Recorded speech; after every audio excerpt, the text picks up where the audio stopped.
नमो भगवते वासुदेवाय नमः। हरे कृष्णा। आप सभी का दिन शुभ और मंगलमय हो। आज वैशाख मास का 7वां दिन है और आज दिनांक है 8 अप्रैल और दिन है बुधवार। आज का अध्याय शुरू करने से पहले आपको सुनाते हैं भगवान श्री गणेश जी की कथा।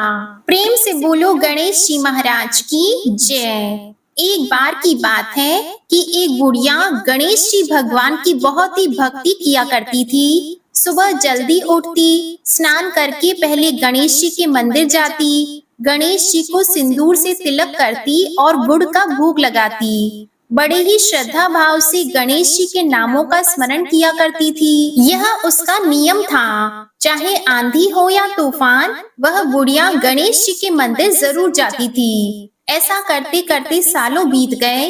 तब गणेश जी भगवान उस बुढ़िया की भक्ति से बहुत ही प्रसन्न हुए।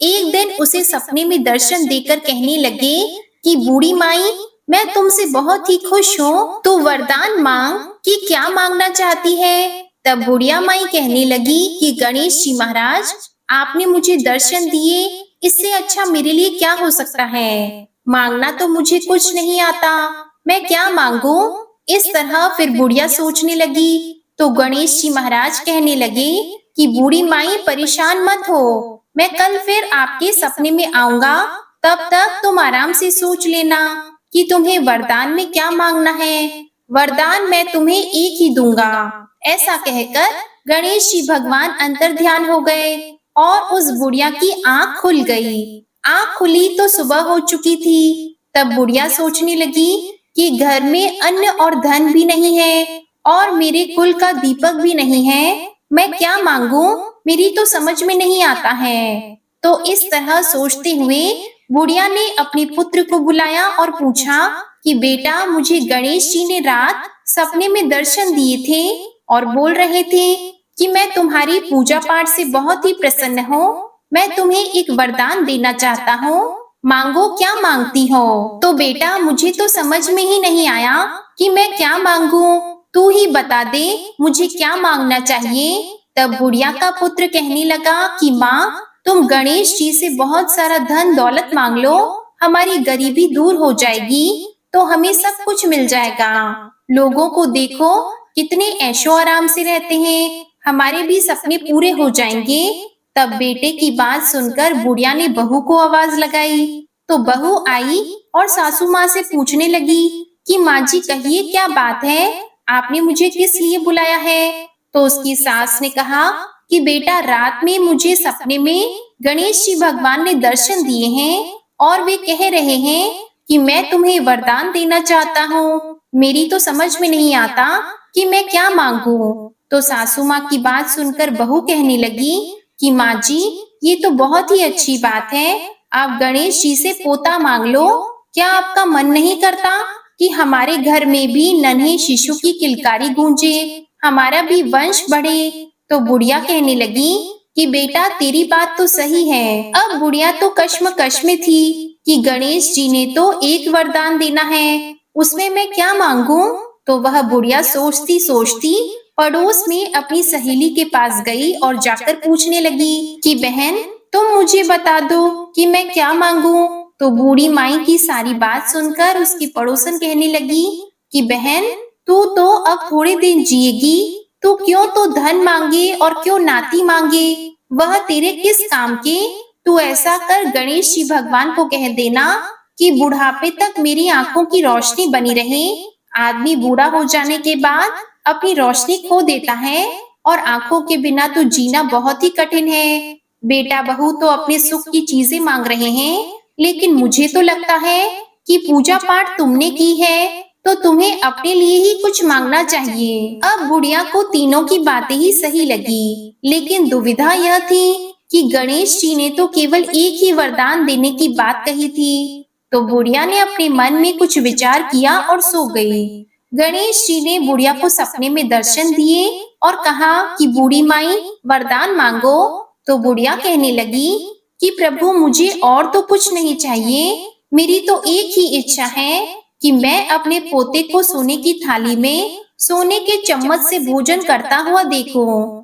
तो बुढ़िया की बात सुनकर गणेश जी मुस्कुराते हुए कहने लगे कि मैया, तू तो बोल रही थी कि मुझे मांगना ही नहीं आता, लेकिन तूने तो मुझे ठग लिया। तूने तो एक ही वरदान में अपने लिए आंखें, धन और पोता तीनों चीज मांग लिए। आंखें होगी तो देख पाओगी, धन होगा तो पोता सोने की थाली में भोजन करेगा। तुमने तो बहुत ही चतुराई से एक ही वरदान में सारी चीजें मांग ली है। मैं तुम्हारी भक्ति और बुद्धिमानी से बहुत ही प्रसन्न हूँ। जैसा तुमने वरदान मांगा है, वैसा ही फल तुमको प्राप्त होगा। ऐसा कहकर गणेश जी भगवान अंतर ध्यान हो गए और बूढ़ी माई को जैसा मांगा था वैसा सब कुछ मिल गया।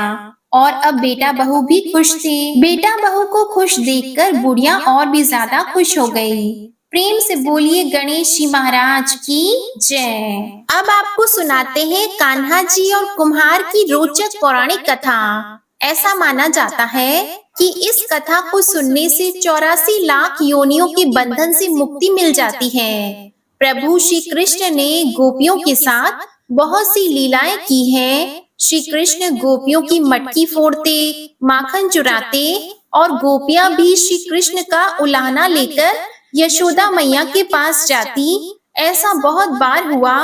एक बार की बात है, यशोदा माता प्रभु श्री कृष्ण जी के शैतानियों से तंग आ गई और छड़ी लेकर भगवान श्री कृष्ण जी की ओर दौड़ी। जब प्रभु ने अपनी मैया को क्रोध में देखा तो वह अपने बचाव करने के लिए भागने लगी और भागते भागते श्री कृष्ण जी एक कुम्हार के पास पहुंच गए। कुम्हार तो अपनी मिट्टी के घड़े बनाने में व्यस्त था, लेकिन जैसे ही कुम्हार ने श्री कृष्ण जी को देखा तो वह बड़ा खुश हुआ, क्योंकि कुम्हार जानता था कि श्री कृष्ण साक्षात परमेश्वर हैं। तब प्रभु ने कुम्हार से कहा, हे कुम्हार, आज मेरी मैया मुझ पर बहुत क्रोधित है। मेरी मैया छड़ी लेकर मेरे पीछे आ रही है, आप मुझे कहीं पर छुपा लो। तब कुम्हार ने श्री कृष्ण जी को एक बड़ी से मटके के नीचे छुपा दिया और कुछ ही देर में माता यशोदा भी वहां पर आ गई और कुम्हार से पूछने लगी, ओ कुम्हार,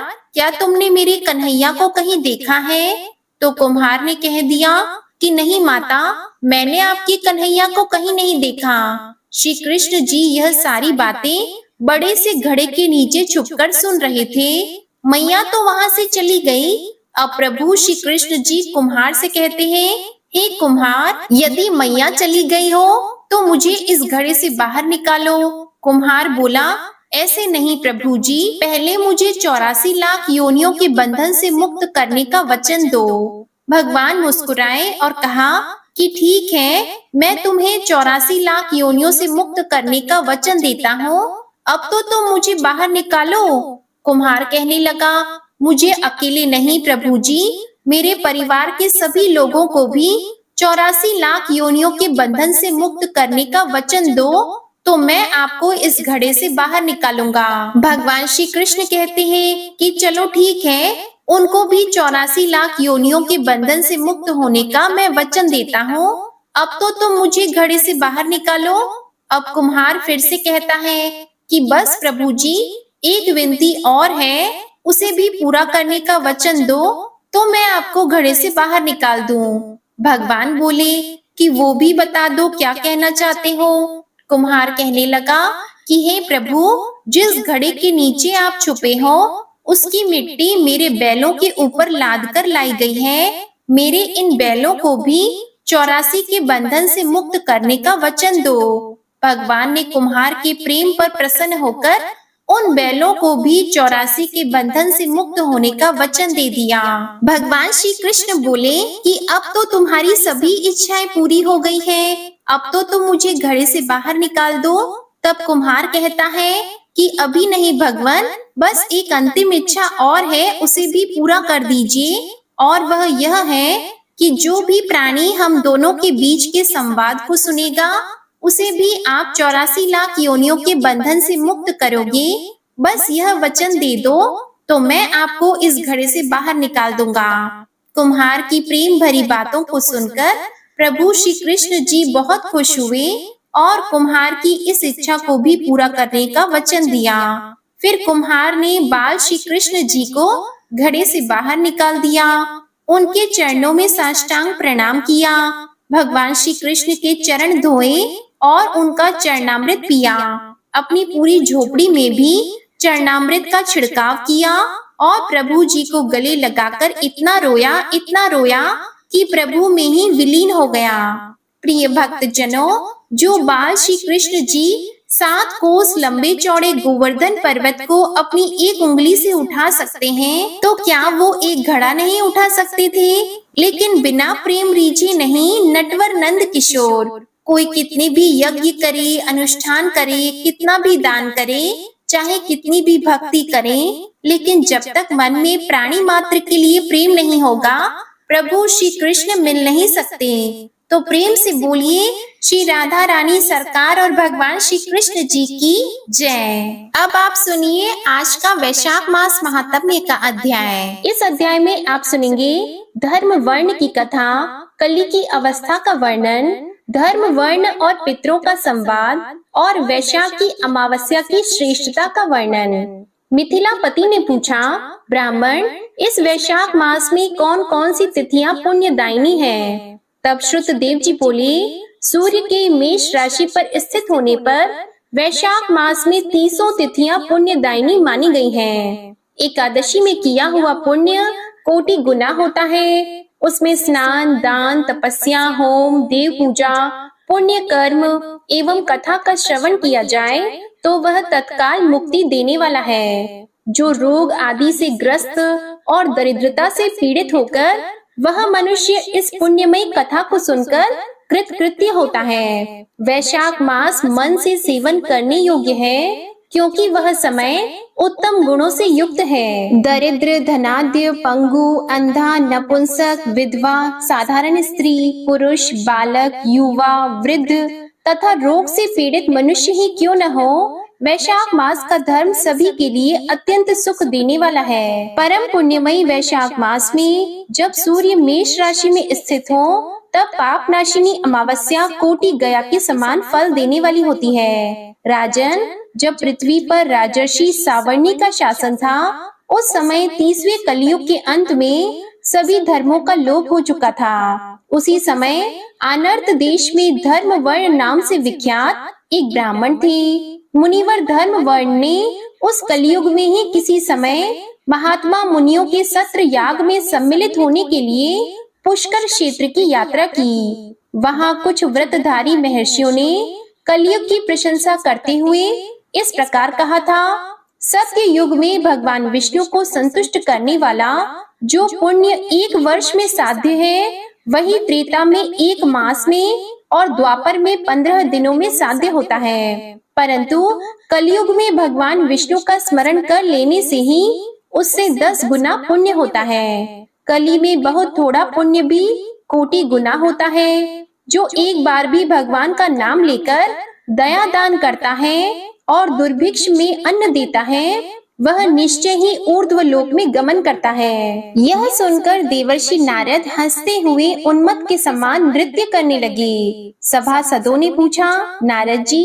यह क्या बात है? तब बुद्धिमान नारद जी ने हंसते हुए उन सबको उत्तर दिया, आप लोगों का कथन सत्य है। इसमें संदेह नहीं कि कलयुग में स्वल्प कर्म से भी महान पुण्य का साधन किया जाता है और क्लेशों का नाश करने वाले भगवान केशव स्मरण मात्र से ही प्रसन्न हो जाते हैं। फिर भी मैं आप लोगों से यह कहता हूँ कि कलयुग में ये 2 बातें दुर्घट हैं। शिश्नेंद्रिय का निग्रह और जिह्वा को वश में रखना। ये दोनों कार्य जो सिद्ध कर ले वही नारायण स्वरूप है। इसलिए कलयुग में आपको यहाँ नहीं ठहरना चाहिए। नारद जी की यह बात सुनकर उत्तम व्रत का पालन करने वाले महर्षि सहसा यज्ञ को समाप्त करके सुख पूर्वक चले गए। धर्म वर्ण ने भी वह बात सुनकर भूलोक को त्याग देने का विचार किया। उन्होंने ब्रह्मचर्य व्रत धारण करके दंड और कमंडलू हाथ में लिया और जटा वल्कलधारी होकर वे कलयुग के अनाचारी पुरुषों को देखने के लिए घर छोड़कर चले गए। उनके मन में बड़ा विस्मय हो रहा था। उन्होंने देखा प्रायः मनुष्य पापाचार में प्रवृत्त होकर बड़े भयंकर और दुष्ट हो गए हैं। ब्राह्मण पाखंडी हो चले हैं, शूद्र संन्यास धारण करते हैं, पत्नी अपने पति से द्वेष रखती है, शिष्य गुरु से वैर करता है, सेवक स्वामी के और पुत्र पिता के घात में लगा हुआ है। ब्राह्मण शूद्र व्रत और गौएं बकरियों के समान हो गई हैं। वेदों में गाथा की ही प्रधानता रह गई है। शुभ कर्म साधारण लौकिक कृतियों के ही समान रह गए हैं। इनके प्रति किसी की महत्व बुद्धि नहीं है। भूत प्रेत और पिशाच आदि की उपासना चल पड़ी है। सब लोग मैथुन में आसक्त हैं और उसके लिए अपने प्राण भी खो बैठते हैं। सब लोग झूठी गवाही देते हैं। मन में सदा छल और कपट भरा रहता है। कलयुग में सदा लोगों के मन में कुछ और, वाणी में कुछ और तथा क्रिया में कुछ और ही देखा जाता है। सबकी विद्या किसी न किसी स्वार्थ को लेकर ही होती है और केवल राजभवन में उसका आदर होता है। संगीत आदि कलात्मक विद्याएं भी राजाओं को प्रिय हैं। कलयुग में अधम मनुष्य पूजे जाते हैं और श्रेष्ठ पुरुषों की अवहेलना होती है। कलयुग में वेदों के विद्वान ब्राह्मण दरिद्र होते हैं। लोगों में प्रायः भगवान की भक्ति नहीं होती। पुण्य क्षेत्र में पाखंड अधिक बढ़ जाता है। शूद्र लोग जटाधारी तपस्वी बनकर धर्म की व्याख्या करते हैं। सभी लोग अल्पायु, दयाहीन और शठ होते हैं। कलयुग में प्रायः सभी धर्म के व्याख्याता बन जाते हैं और दूसरों से कुछ लेने में ही उत्सव मानते हैं। अपनी पूजा कराना चाहते हैं और व्यर्थ ही दूसरों की निंदा करते हैं। अपने घर आने पर सभी अपने स्वामी के दोषों की चर्चा में तत्पर होते हैं। कलयुग में लोग साधुओं को नहीं जानते, पापियों को ही बहुत आदर देते हैं। दुराग्रही लोग इतने दुराग्रही होते हैं कि साधु पुरुषों के एक दोष का भी ढिंढोरा पीटते हैं और पाप आत्माओं के दोष समूहों को भी गुण बताते हैं। कलयुग में गुणहीन मनुष्य दूसरों के गुण न देखकर उनके दोष ही ग्रहण करते हैं। जैसे पानी में रहने वाला जोंक प्राणियों की रक्त पीती है, जल नहीं पीती, उसी प्रकार जोंक के धर्म से संयुक्त होकर मनुष्य दूसरे का रक्त चूसते हैं। औषधियाँ शक्तिहीन होती है, ऋतुओं में उलटफेर हो जाता है, सब राष्ट्रों में अकाल पड़ता है, कन्या योग्य समय में संतान उत्पत्ति नहीं करती, लोग नट और नर्तकों की विद्याओं से विशेष प्रेम करते हैं। जो वेद वेदांत की विद्याओं में तत्पर और अधिक गुणवान हैं, उन्हें अज्ञानी मनुष्य सेवक की दृष्टि से देखते हैं और वे सब के सब भ्रष्ट होते हैं। कलयुग में लोग श्राद्ध कर्म का त्याग करते हैं, वैदिक कर्मों को छोड़ देते हैं। जिह्वा पर भगवान विष्णु के नाम कभी नहीं आते। लोग श्रृंगार रस में आनंद का अनुभव करते हैं और उसी के गीत गाते हैं। कलयुग के मनुष्यों में न कभी भगवान विष्णु की सेवा देखी जाती है, न शास्त्रीय चर्चा होती है, न कहीं यज्ञ की दीक्षा है, न विचार का लेश है, न तीर्थ यात्रा है और न दान धर्म ही होते देखे जाते हैं। यह कितने आश्चर्य की बात है। उन सबको देखकर धर्म वर्ण को बड़ा भय लगा। पाप से कुल की हानि होते देखकर अत्यंत आश्चर्य से चकित होकर वे दूसरे द्वीप में चले गए। सब द्वीपों और लोकों में विचरते हुए बुद्धिमान धर्म वर्ण किसी समय कौतूहलवश पितृलोक में गए। वहां उन्होंने कर्म से कष्ट पाते हुए पितरों को बड़ी भयंकर दशा में देखा। वे दौड़ते, रोते और गिरते पड़ते थे। उन्होंने अपने पितरों को भी नीचे अंधकूप में पड़े हुए देखा। उनको देखकर आश्चर्यचकित होकर दयालु धर्म वर्ण ने पूछा, आप लोग कौन हैं? किस दुस्तर कर्म के प्रभाव से इस अंधकूप में पड़े हैं? पितरों ने कहा, हम श्री वत्स गोत्र वाले हैं। पृथ्वी पर हमारी कोई संतान नहीं रह गई है, इसलिए हम श्राद्ध और पिंड से वंचित हैं। इसलिए यहाँ हमें नरक का कष्ट भोगना पड़ता है। संतानहीन दुरात्माओं का अंधकूप में पतन होता है। हमारे वंश में एक ही महायशस्वी पुरुष है जो धर्म वर्ण के नाम से विख्यात है, किंतु वह विरक्त होकर अकेला घूमता फिरता है। उसने गृहस्थ धर्म को नहीं स्वीकार किया है। वह एक ही तंतु हमारे कुल में अवशिष्ट है। उसकी भी आयु क्षीण हो जाने पर हम लोग घोर अंधकूप में गिर पड़ेंगे, जहाँ से फिर निकलना कठिन होगा। इसलिए तुम पृथ्वी पर जाकर धर्म वर्ण को समझाओ। हम लोग दया के पात्र हैं। हमारे वचनों से उसको यह बताओ कि हमारी वंश रूपा दूर्वा को काल रूपी चूहा प्रतिदिन खा रहा है। सारे वंश का नाश हो गया है, एक तुम ही बचे हो। जब तुम भी मर जाओगे तब संतान परंपरा न होने के कारण तुम्हें भी अंधकूप में गिरना पड़ेगा।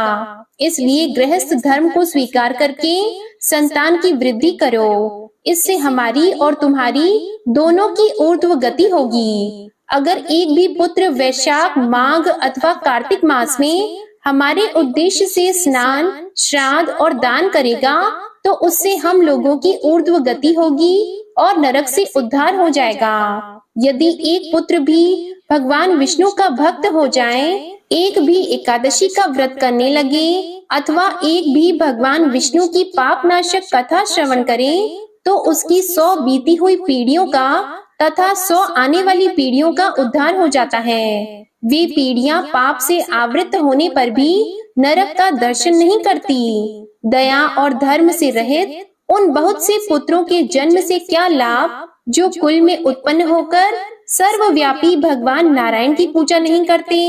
इस प्रकार प्रिय वचनों द्वारा धर्म वर्ण को समझाकर तुम उसे विरक्ति पूर्ण ब्रह्मचर्य आश्रम से गृहस्थ आश्रम में प्रवेश करने की सलाह दो। पितरों की यह बात सुनकर धर्म वर्ण अत्यंत विस्मित हुआ और हाथ जोड़कर बोला, मैं ही धर्म वर्ण नाम से विख्यात आपके वंश का दुराग्रही बालक हूँ। यज्ञ में महात्मा नारद जी का यह वचन सुनकर कि कलयुग में प्रायः कोई भी रसनेन्द्रिय और शिश्नेन्द्रिय को दृढ़ता पूर्वक संयम में नहीं रखता, मैं दुर्जनों की संगति से भयभीत होकर अब तक दूसरे दूसरे द्वीपों में घूमता रहा। इस कलयुग के 3 चरण बीत गए, अंतिम चरण में भी 3.5 भाग व्यतीत हो चुके हैं। मेरा जन्म व्यर्थ बीता है, क्योंकि जिस कुल में मैंने जन्म लिया उसमें माता पिता के ऋण को भी मैंने नहीं चुकाया। पृथ्वी के भारभूत उस शत्रु तुल्य पुत्र के उत्पन्न होने से क्या लाभ जो पैदा होकर भगवान विष्णु और देवताओं तथा पितरों की पूजा न करे। मैं आप लोगों की आज्ञा का पालन करूंगा। बताइए, पृथ्वी पर किस प्रकार मुझे कलयुग से और संसार से भी बाधा नहीं प्राप्त होगी। धर्म वर्ण की बात सुनकर पितरों के मन को कुछ आश्वासन मिला। वे बोले, बेटा तुम गृहस्थ आश्रम स्वीकार करके संतान उत्पत्ति के द्वारा हमारा उद्धार करो। जो भगवान विष्णु की कथा में अनुरक्त होते, निरंतर श्री हरि का स्मरण करते हैं और सदाचार के पालन में तत्पर रहते हैं, उन्हें कलयुग बाधा नहीं पहुंचाता। मानद जिसके घर में शालिग्राम शिला अथवा महाभारत की पुस्तक हो, उसे भी कलयुग बाधा नहीं दे सकता। जो वैशाख मास के धर्मों का पालन करता है, माघ स्नान में तत्पर होता है और कार्तिक में दीप दान करता है, उसे भी कली की बाधा नहीं प्राप्त होती। जो प्रतिदिन महात्मा भगवान विष्णु की पाप नाशक एवं मोक्षदायिनी दिव्य कथा सुनता है, जिसके घर में बलि वैश्व देव होता है, शुभकारिणी तुलसी स्थित होती है तथा जिसके आंगन में उत्तम गौ रहती है, उसे भी कलयुग बाधा नहीं देता। इसलिए इस पापात्मक युग में भी तुम्हें कोई भय नहीं है। बेटा शीघ्र पृथ्वी पर जाओ, इस समय वैशाख मास चल रहा है। यह सबका उपकार करने वाला मास है। सूर्य की मेष राशि में स्थित होने पर 30 तिथियां पुण्यदायिनी मानी गई हैं। एक एक तिथि में किया हुआ पुण्य कोटि कोटि गुना अधिक होता है। उनमें भी जो वैशाख की अमावस्या तिथि है, वह मनुष्यों को मोक्ष देने वाली है। देवताओं और पितरों को वह बहुत प्रिय है, शीघ्र ही मोक्ष की प्राप्ति कराने वाली है। जो उस दिन पितरों के उद्देश्य से श्राद्ध करते हैं और जल से भरा हुआ घड़ा एवं पिंड देते हैं, उन्हें अक्षय फल की प्राप्ति होती है। इसलिए महामते, तुम शीघ्र जाओ और जब अमावस्या हो तब कुंभ सहित श्राद्ध एवं पिंड दान करो। सबका उपकार करने के लिए गृहस्थ धर्म का आश्रय लो। धर्म, अर्थ और काम से संतुष्ट हो, उत्तम संतान पाकर फिर मुनि व्रति से रहते हुए सुख पूर्वक द्वीप द्वीपांतरों में विचरण करो। पितरों के इस प्रकार आदेश देने पर धर्म वर्ण मुनि शीघ्रता पूर्वक धरती पर गए। वहां मेष राशि में सूर्य के स्थित रहते हुए वैशाख मास में प्रातः काल स्नान करके देवताओं, ऋषियों तथा पितरों का तर्पण किया। फिर कुंभ दान सहित पाप विनाशक श्राद्ध करके उसके द्वारा पितरों को पुनरावृत्ति रहित मुक्ति प्रदान की। इसके बाद उन्होंने स्वयं विवाह करके उत्तम संतान को जन्म दिया और लोक में उस पाप नाशिनी अमावस्या तिथि को प्रसिद्ध किया। इसके बाद वे भक्ति पूर्वक भगवान की आराधना करने के लिए हर्ष के साथ गंधमादन पर्वत पर चले गए। इसलिए वैशाख मास की यह अमावस्या तिथि परम पवित्र मानी गई है। आज का अध्याय यहीं समाप्त होता है। अगले अध्याय में आप जानेंगे वैशाख की अक्षय तृतीया और द्वादशी की महत्ता, द्वादशी के पुण्य दान से एक कुतिया के उद्धार का वर्णन। प्रिय भक्तजनों, अब आप सुनेंगे एक ऐसी कहानी जिसमें एक ब्राह्मण और ब्राह्मणी ने पीपल के पेड़ की पूजा करके संतान सुख पाया था। प्रेम से बोलिए श्री हरि विष्णु भगवान की जय। एक समय की बात है, एक नगर में एक ब्राह्मण दंपति रहा करते थे।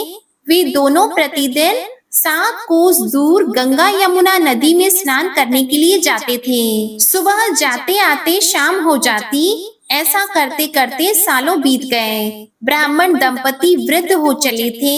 अब तो ब्राह्मणी लौट कर आती तो बिल्कुल थक जाती। एक दिन वह अपने पति से कहने लगी कि स्वामी, हम कितनी पूजा पाठ करते हैं, दान धर्म करते हैं, फिर भी हमारी संतान नहीं हुई। अगर हमारे एक पुत्र होता तो कितना अच्छा होता। पुत्र होता तो घर में बहू आती, और बहू आती तो जब हम स्नान करके पूजा करके घर आते तो सारा काम किया हुआ मिलता और बना बनाया खाना मिलता।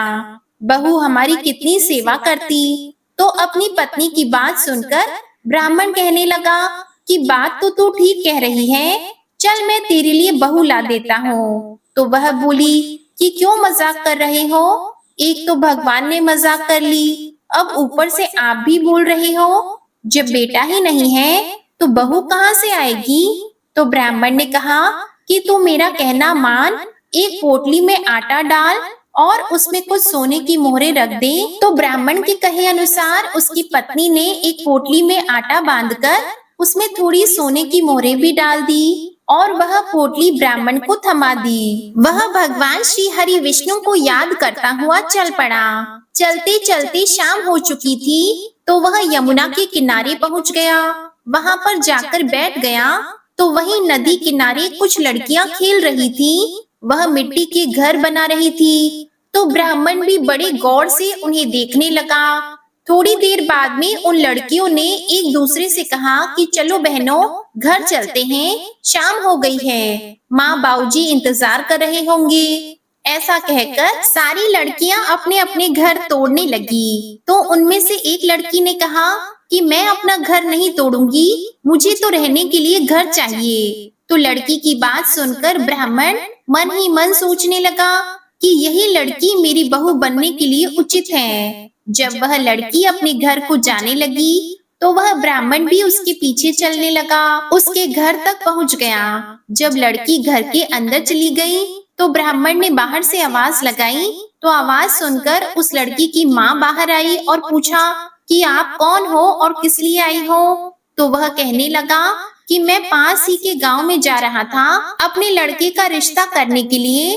अब मुझे जाते जाते रात हो गई है, तो मैं सोच रहा था कि अगर आपको ऐतराज ना हो तो एक रात आपके यहाँ रुक जाता हूँ, सुबह जल्दी ही चला जाऊंगा। यह सुनकर वह कहने लगी कि हाँ हाँ, क्यों नहीं, रुक जाइए, आप हाथ पैर धो लीजिए, मैं आपके लिए खाना बना देती हूँ। तो ब्राह्मण ने कहा कि वैशाख का महीना चल रहा है, मैं एक ही समय भोजन करता हूँ और किसी के घर का खाना भी नहीं खाता, इसलिए मैं अपने साथ आटा लेकर आया हूँ। अगर तुम उसी आटे से मुझे रोटियां बना दो तो मैं तुम्हारे यहाँ भोजन कर सकता हूँ। तो वह बोली कि क्यों नहीं, जैसा आप कहेंगे आपके लाए हुए आटे से रोटी बना दूंगी। तो ब्राह्मण ने वह पोटली उस लड़की की माँ को थमा दी। अब वह आटा लेकर अंदर चली गई। तो जैसे ही वह आटा छानने लगी तो छलनी में वह सोने की मोहरें दिखाई दी। तो उस लड़की की माँ मन ही मन सोचने लगी कि जिसके आटे में इतनी मोहरें हैं उसके घर में न जाने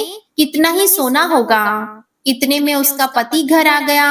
तो वह अपने पति को कहने लगी कि स्वामी, यह आदमी हमारे यहाँ एक रात रुकने के लिए आया है और अपने साथ आटा लेकर आया था। बोल रहा था कि मैं वैशाख के व्रत करता हूँ तो अपने घर के आटे से ही भोजन करता हूँ। तो यह आटा मुझे थमा दिया। जब मैंने इस आटे को छाना तो देखो इसके अंदर कितनी सोने की मोहरें निकली हैं। यह तो बहुत ही धनवान लगता है। यह अपने बेटे की सगाई करने के लिए अगले गांव जा रहा है। हमारी किस्मत अच्छी थी। इस गांव में पहुंचा तो रात हो गई, तो हमारे घर रात रुकने के लिए ठहर गया। क्या पता हमारी बेटी की किस्मत इनके बेटे के साथ जुड़ी हो। मैं तो कहती हूँ कि आप इनसे हमारे बेटी से रिश्ते की बात तय कर लें। तो उसके पति को भी यह बात जच गई। वह स्नान करके भोजन करने के बाद में ब्राह्मण देवता के पास गया और प्रणाम करके कहने लगा कि आप कौन से गांव से आए हैं और कहाँ जा रहे हैं। तो ब्राह्मण ने कहा कि मैं तो अपने बेटे की सगाई के लिए जा रहा था। यहीं थोड़ी दूरी पर एक गांव है, वहां पर किसी ने मुझे रिश्ता बताया था। तो वह कहने लगा कि आप अगर बुरा ना माने तो मैं एक बात कहूँ, मेरी बेटी के साथ आप अपने बेटे का रिश्ता तय कर दीजिए। तो ब्राह्मण के तो मन की मुराद पूरी हो गई। वह कहने लगा कि हाँ हाँ, क्यों नहीं, मुझे तो मेरे बेटे के लिए सुंदर और संस्कारी लड़की चाहिए। अगर आपकी बेटी है तो मैं आपकी बेटी के साथ रिश्ता कर दूंगा, लेकिन एक अड़चन आ रही है। क्या पता आप इसे मंजूर करेंगे या नहीं। तो ब्राह्मण की बात सुनकर लड़की का पिता कहने लगा कि क्या बात है। तो ब्राह्मण ने बताया कि मेरा बेटा तो काशी में पढ़ाई के लिए गया है और उसकी शादी का मुहूर्त अभी है, तो वह पढ़ाई छोड़कर तो आ नहीं सकता और खांड कटोरे से मैं उसका विवाह करूंगा। अगर आपको यह बात मंजूर है तो रिश्ता पक्का है। तो लड़के के पिता ने लड़की की माँ को सारी बात बताई। तो वह कहने लगी कि कोई बात नहीं, पढ़ाई करने गया है, वह आज नहीं तो कल जरूर आएगा। हमारी बेटी के लिए इतना बड़ा घर पता नहीं फिर मिलेगा या नहीं। मैं तो कहती हूँ कि हाँ कर दो। तो लड़की के पिता ने ब्राह्मण के पास आकर हाँ कर दी। अब तो शुभ मुहूर्त देखकर उस लड़की का विवाह खांड कटोरी के साथ करके ब्राह्मण अपने साथ अपने घर को लेकर चल पड़ा। अब चलते चलते दोनों ससुर बहू अपने नगर में पहुंच गए। जैसे ही घर के द्वार पर पहुंचे तो ब्राह्मण ने बाहर से आवाज लगाई कि रामू की माँ, जल्दी करो, दरवाजा खोलो, देखो मैं तुम्हारे लिए बहू लेकर आया हूँ। तो ब्राह्मण की पत्नी अंदर से ही बोली कि बिना बेटे के बहू कैसे लेकर आए हो। तो वह कहने लगा, तुम जल्दी करो, दरवाजा खोलो तो सही। तो जैसे ही ब्राह्मणी ने दरवाजा खोला तो देखा सामने सुंदर तैयार हुई 16 श्रृंगार किए हुए बहू खड़ी थी। तो ब्राह्मणी उसे देखकर बहुत ही खुश हुई और आदर सत्कार करके अंदर ले गई। अब जब ब्राह्मण अपनी पत्नी के साथ नदी पर स्नान करने के लिए जाता तो पीछे से बहू घर का सारा काम करके खाना बना कर रख देती, उनके कपड़े धो देती, घर की साफ सफाई कर देती। जब शाम को उसके सास ससुर घर आते तो स्नान करने के लिए पानी डालती और फिर उनके हाथ पैर भी दबाती। तो यह देखकर ब्राह्मण दंपति बहुत ही खुश होते और उसे ढेरों दुआएं देते। लेकिन ब्राह्मणी ने एक बात पहले ही दिन अपनी बहू से कह दी थी कि बेटा, कभी भी चूल्हे की आग मत बुझने देना और मटके का पानी खत्म मत होने देना। यह कहकर उसे चावल और मूंग मिलाकर दे जाती और कहती कि इन्हें पहले अलग अलग करना, उसके बाद में इसकी खिचड़ी बना लेना। तो बहू जैसा अपनी सास कह के गई थी वैसा ही करती, क्योंकि सास ने तो इसलिए वह मिलाकर दिया था कि इन सबको साफ करेगी तो समय बीत जाएगा और कामों में लगी रहेगी तो घर से बाहर भी नहीं जाएगी। अगर घर से बाहर चली गई तो कोई सच्चाई बता देगा तो यह तो नाराज होकर चली जाएगी, फिर हमारा क्या होगा। ऐसा करते करते कई महीनों बीत गए। एक दिन की बात है कि चूल्हे की आग बुझ गई। तो चूल्हे में आग न देखकर बहू घबरा गई और भागी भागी अपनी पड़ोसन के घर गई और जाकर कहा कि बहन, मुझे जल्दी से आग दे दो, आज मेरे चूल्हे की आग बुझ गई है। मेरे सास ससुर सुबह 5 बजे से गए हैं, अब थके हारे लौटेंगे, मुझे उनके लिए खाना भी तो बनाना है। तो यह सुनकर पड़ोसन कहने लगी कि तू कौन है, किसकी बहू है? तो वह कहने लगी कि आपके पड़ोस में जो पंडित जी रहते हैं, मैं तो उन्हीं के बेटे की बहू हूँ। यह कहकर उसने सारी कहानी बता दी। तो सुनकर उसकी पड़ोसन कहने लगी कि तू तो बावली है, ये दोनों मिलकर तुम्हें पागल बना रहे हैं। इनके कोई पुत्र ही नहीं है, ये तो निसंतान है। इनका कोई भी बेटा बनारस में काशी पढ़ने नहीं गया। यह सब कुछ तुमसे झूठ बोल रहे हैं। तो ब्राह्मण की बहू पड़ोसन की बातों में आ गई और कहने लगी कि अब आप ही बताओ मैं क्या करूं? तो पड़ोसन कहने लगी कि करना क्या है, जब तुम्हारे सास ससुर लौट कर आए तो जली हुई रोटियां बनाकर रख देना, बिना नमक की दाल बनाकर रख देना, खीर की कड़छी दाल में और दाल की कड़छी खीर में रख देना। तो इस तरह उसकी पड़ोसन ने अच्छी तरह से उसे सिखा दिया। अब वह बहू घर आ गई। घर आकर जैसा पड़ोसन ने कहा था वैसा ही किया। शाम को जब उसके सास ससुर घर आए तो ना उनका आदर सत्कार किया, ना ही उनके कपड़े धोए। तो उसके सास ससुर सोचने लगे कि आज क्या बात है, बहू ऐसी बदली बदली क्यों दिखाई दे रही है। जब दोनों भोजन करने के लिए बैठे तो ससुर को खाना परोसा तो सास कहने लगी कि बहू, आज यह रोटियां इस तरह जली हुई क्यों हैं और दाल भी अलूनी है। तो बहू ने पलटकर कहा कि एक दिन ऐसा खाना खा लोगे तो तुम्हारा कुछ नहीं बिगड़ जाएगा। दाल तो आपको अलूनी दिखाई देती है और मैं आपको फीकी दिखाई नहीं देती। तो यह सुनकर वह दोनों बहुत ही दुखी हुए और सोचने लगे कि आज बहू को सारी सच्चाई का पता चल गया है। तो ब्राह्मणी अपने पति से कहने लगी कि अब क्या करेंगे? तो ब्राह्मण कहने लगा कि अब जो विष्णु भगवान करेंगे वही होगा। इस तरह बतियाते हुए दोनों सो गए। सुबह जल्दी उठे और स्नान करने के लिए गंगा तट पर चले गए। जब वह जाने लगे तो उनकी बहू ने कहा कि यह 7 कोठों की चाबी है, वह मुझे दे दो। तो उसकी सास ने कई देर तक तो आनाकानी की, पर उसकी बहू ने जिद ही पकड़ ली कि आज तो आपको इन 7 कमरों की चाबी मुझे देनी ही पड़ेगी। तो उसके ससुर ने अपनी पत्नी से कहा कि बहू जब चाबी मांग रही है तो दे दो, आज नहीं तो कल इन चाबियों को इन्हें ही संभालना है, तुम चाबी बहू को दे दो। तो ब्राह्मणी ने चाबी निकालकर बहू को थमा दी और दोनों बड़े ही चिंतित और उदास मन से स्नान करने के लिए चल पड़े। उन दोनों के जाने के बाद में जब बहू ने पहला दरवाजा खोला तो देखा उसमें तो खूब सारा अनाज भरा था। दूसरा खोलकर देखा तो उसमें धन भरा हुआ था, किसी में बर्तन पड़े थे। इस तरह करते करते उसने 7वां कमरा खोला तो उसने अंदर देखा कि शिव जी, पार्वती माता, गणेश जी, लक्ष्मी माता, पीपल पतवारी और वैशाख के ठाकुर, राई दामोदर, तुलसी जी का बिड़ला, गंगा यमुना, 33 कोटि देवी देवता विराजमान है। और वहीं पर एक लड़का चंदन की चौकी पर बैठा माला जप रहा था। तो यह सब देखकर उसने लड़के से पूछा कि तुम कौन हो और इस बंद कमरे में क्या कर रहे हो? तो वह लड़का कहने लगा कि मैं तेरा पति हूँ, तुम अभी इस दरवाजे को बंद कर दो, जब मेरे माता पिता आएंगे तभी इस दरवाजे को खोलना। तो यह देखकर बहू बहुत ही खुश हुई और 16 श्रृंगार करके सुंदर वस्त्र पहनकर तैयार हो गई और घर का सारा काम जल्दी जल्दी निपटा लिया। अपने सास ससुर का इंतजार करने लगी। उसने अपने सास ससुर के लिए अच्छे अच्छे पकवान बनाए और उधर उसके सास ससुर गंगा जी में स्नान करके पीपल में जल सींचने गए।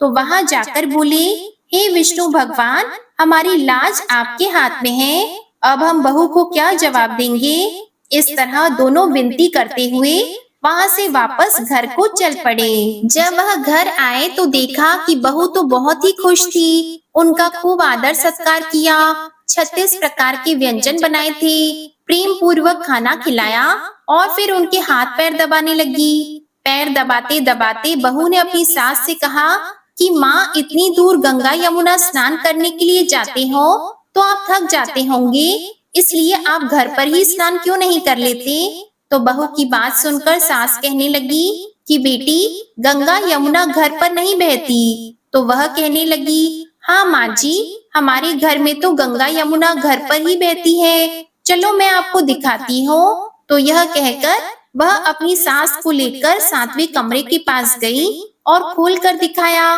तो उसके अंदर तो शिव जी, पार्वती जी, गणेश जी, लक्ष्मी जी, पीपल पतवारी, कार्तिक के ठाकुर, राई दामोदर, तुलसी जी का बिड़ला, गंगा यमुना बह रही थी और 33 कोटि देवी देवता वहाँ पर विराजमान थे। वहीं पर एक चंदन की चौकी पर बैठा एक लड़का माला जप रहा था तो उसे देखकर ब्राह्मणी ने उससे पूछा कि बेटा तू कौन है? तो लड़का कहने लगा कि माँ मैं तेरा ही बेटा हूँ। तो वह कहने लगी कि तू कहाँ से आया है?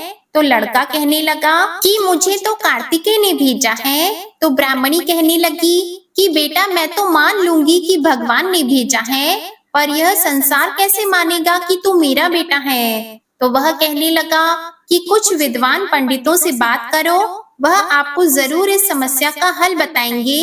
तो यह देखकर वह ब्राह्मणी बहुत ही खुश हुई और साथ में डर भी था कि जमाना इस बात को नहीं मानेगा।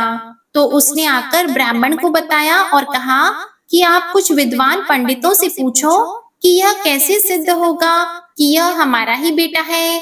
तो ब्राह्मण दंपति की बात सुनकर विद्वान पंडितों ने कहा कि एक तरफ बेटा बहू खड़े हो जाएंगे और दूसरी ओर उनकी माँ खड़ी हो जाएंगी। माँ को चमड़े की अंगिया पहना देना। जब वह अपने बेटे को देखेगी तो उसकी छाती में से दूध की धार निकलकर बेटे की दाढ़ी मूछ भीगेगी और पवन पानी से गठजोड़ बंधेगा। तो यह देखकर सारे गांव वाले मान लेंगे कि यह लड़का इसी माँ का बेटा है। तो पंडितों की बात सुनकर ब्राह्मण ने सारे नगर वासियों को बुलाया और फिर जैसे विद्वान पंडितों ने कहा था वैसा ही किया। ब्राह्मण के बेटे बहू एक ओर खड़े हो गए और सामने चमड़े की अंगिया पहनाकर ब्राह्मणी को खड़ा कर दिया। तो बेटे को देखते ही चमड़े की अंगिया फट गई और छाती में से दूध की धार निकलकर बेटे की दाढ़ी मूछ भीग गई और पवन पानी से बेटे बहू का गठजोड़ बंध गया। तो इस तरह से ब्राह्मण दंपति को पीपल पूजा और विष्णु भगवान की पूजा से संतान की प्राप्ति हुई। प्रेम से बोलिए पीपल देवता और विष्णु भगवान की जय। अब आप सुनिए विष्णु चालीसा का पाठ। विष्णु सुनिए विनय सेवक की चितलाए, कीरत कुछ वर्णन करो दीजिए ज्ञान बताए। नमो विष्णु भगवान खरारी, कष्ट नशावन अखिल बिहारी। प्रबल जगत में शक्ति तुम्हारी, त्रिभुवन फैल रही उजियारी। सुंदर रूप मनोहर सूरत, सरल स्वभाव मोहनी मूरत। तन पर पीतांबर अति सोहत, बैजंती माला मन मोहत। शंख चक्र कर गदा विराजे, देखत दैत्य असुर दल भाजे। सत्य धर्म मद लोभन गाजे, काम क्रोध मद लोभन छाजे। संत भक्त सज्जन मन रंजन, धनुज असुर दुष्टन दल गंजन। सुख उपजाए कष्ट सब भंजन, दोष मिटाय करत जन सज्जन। पाप काट भव सिंधु उतारण, कष्ट नाश कर भक्त उबारण। करत अनेक रूप प्रभु धारण, केवल आप भक्ति के कारण। धरणी धेनु बन तुम ही पुकारा, तब तुम रूप राम का धारा। भार उतार असुर दल मारा, रावण आदित्य को संहारा। आप वराह रूप बनाया, हिरण्याक्ष को मार गिराया। धर्मस्य तन सिंधु बनाया, 14 रत्नन को निकलाया। अमिलख असुरन द्वंद मचाया, रूप मोहिनी आप दिखाया। देवों को अमृत पान कराया, असुरन को छवि से बहलाया। कूर्म रूप धर सिंधु मझाया, मंदराचल गिरि तुरत उठाया। शंकर का तुम फंद छुड़ाया, भस्मासुर को रूप दिखाया। वेदन को जब असुर डुबाया, कर प्रबंध उन्हें ढूंढवाया। मोहित बन कर खल ही नचाया, उस ही कर से भस्म कराया। असुर जलंधर अति बलदाई, शंकर से उनकी न लड़ाई। हार पार शिव सकल बनाई, कीन सती से छल खल जाई। सुमिरन कीन तुम्हें शिव रानी, बतलाई सब विपत कहानी। तब तुम बने मुनीश्वर ज्ञानी, वृंदा की सब सुरति भुलानी। देख तीन धनुज शैतानी, वृंदा आए तुम्हें लपटानी। हो स्पर्श धर्म क्षति मानी, हना असुर उर शिव शैतानी। तुमने ध्रुव प्रहलाद उबारे, हिरणाकुश आदिक खल मारे। गणिका और अजामिल तारे, बहुत भक्त भव सिंधु उतारे। हरहु सकल संताप हमारे, कृपा करहु हरि सिरजनहारे। देखहु मैं निज दर्श तुम्हारे, दीप बंधु भक्तन हितकारे। चाहता आपका सेवक दर्शन, करहु दया अपनी मधुसूदन। जानो नहीं योग्य जब पूजन, होय यज्ञ स्तुति अनुमोदन। शील दया संतोष सुलक्षण, विदित नहीं व्रत बोध विलक्षण। करहु आपका किस विधि पूजन, कुमति विलोक होत दुख भीषण। करहु प्रणाम कौन विधि सुमिरन, कौन भांति मैं करहु समर्पण। सुर मुनि करत सदा सेवकाई, हर्षित रहत परम गति पाई। दीन दुखिन पर सदा सहाई, निज जन जान लेव अपनाई। पाप दोष संताप नशाओ, भव बंधन से मुक्त कराओ। सुत संपत्ति दे सुख उपजाओ, निज चरणन का दास बनाओ। निगम सदा ये विनय सुनावे, पढ़े सुने सो जन सुख पावे। श्री विष्णु चालीसा समाप्त होती है। प्रेम से बोलिए भगवान विष्णु और माता लक्ष्मी की जय। आपको आज की कथा पसंद आए तो वीडियो को लाइक कीजिएगा, शेयर कीजिएगा, कमेंट में भगवान श्री नारायण की जय लिखिएगा और चैनल को भी सब्सक्राइब करिएगा। इसी के साथ आज आप हमारे चैनल पर बुधवार की व्रत कथा भी जरूर सुनिएगा। प्रेम से बोलिए राधे कृष्ण भगवान की जय।